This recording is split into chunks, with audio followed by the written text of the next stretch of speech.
But yesterday the word of Caesar might have stood against the world. Now lies he there, and none so poor to do him reverence. O masters, if I were disposed to stir your hearts and minds to mutiny and rage, I should do Brutus wrong, and Cassius wrong, who you all know are honourable men. I will not do them wrong. I rather choose to wrong the dead, to wrong myself and you, than I will wrong such honourable men. But here's a parchment with the seal of Caesar. I found it in his closet. 'Tis his will. Let but the commons hear this testament, which, pardon me, I do not mean to read, and they would go and kiss dead Caesar's wounds, and dip their napkins in his sacred blood, yea, beg a hair of him for memory, and dying mention it within their wills, bequeathing it as a rich legacy unto their issue. Be patient, gentle friends, I must not read it. It is not meet you know how Caesar loved you. You are not wood, you are not stones, but men. And being men, hearing the will of Caesar, it will inflame you. It will make you mad. 'Tis good you know not that you are his heirs, for if you should, oh, what would come of it? I have o'ershot myself to tell you of it. I fear I wrong the honourable men whose daggers have stabbed Caesar. I do fear it. You will compel me then to read the will? Then make a ring about the corpse of Caesar, and let me show you him that made the will. Shall I descend, and will you give me leave?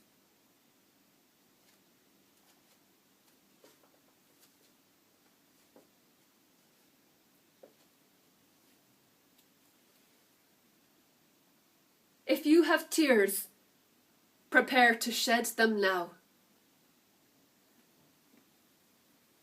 You all do know this mantle.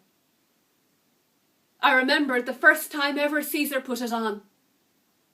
'Twas on a summer's evening in his tent. That day he overcame the Nervii. Look, in this place ran Cassius' dagger through. See, what a rent the envious Casca made. Through this the well-beloved Brutus stabbed, and as he plucked his cursed steel away, mark how the blood of Caesar followed it, as rushing out of doors to be resolved if Brutus so unkindly knocked or no. For Brutus, as you know, was Caesar's angel. Judge, O you gods, how dearly Caesar loved him. This was the most unkindest cut of all.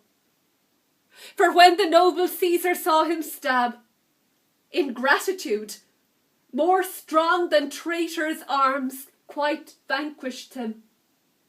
Then burst his mighty heart, and in his mantle, muffling up his face, even at the base of Pompey's statua, which all the while ran blood, great Caesar fell. Oh, what a fall was there, my countrymen! Then you and I and all of us fell down, whilst bloody treason flourished over us.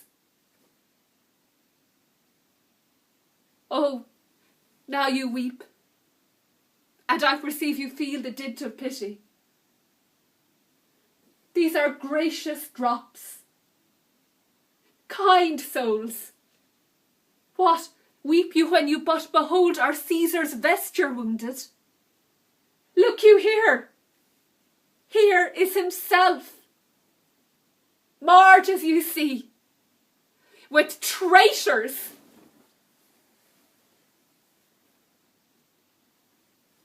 Good friends, sweet friends, let me not stir you up to such a sudden flood of mutiny. They that have done this deed are honourable. What private griefs they have, alas, I know not that made them do it. They are wise and honourable, and will no doubt with reasons answer you. I come not, friends, to steal away your hearts. I am no orator as Brutus is, but as you know me all, a plain, blunt man that love my friend, and that they know full well that gave me public leave to speak of him.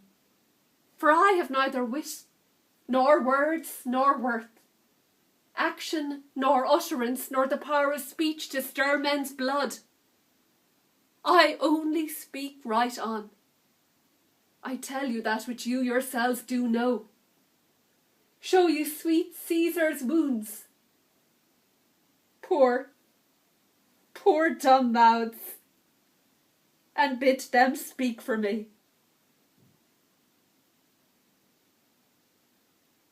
But were I Brutus, and Brutus Antony, there were an Antony would ruffle up your spirits, and put a tongue in every wound of Caesar, that should move the stones of Rome to rise and mutiny.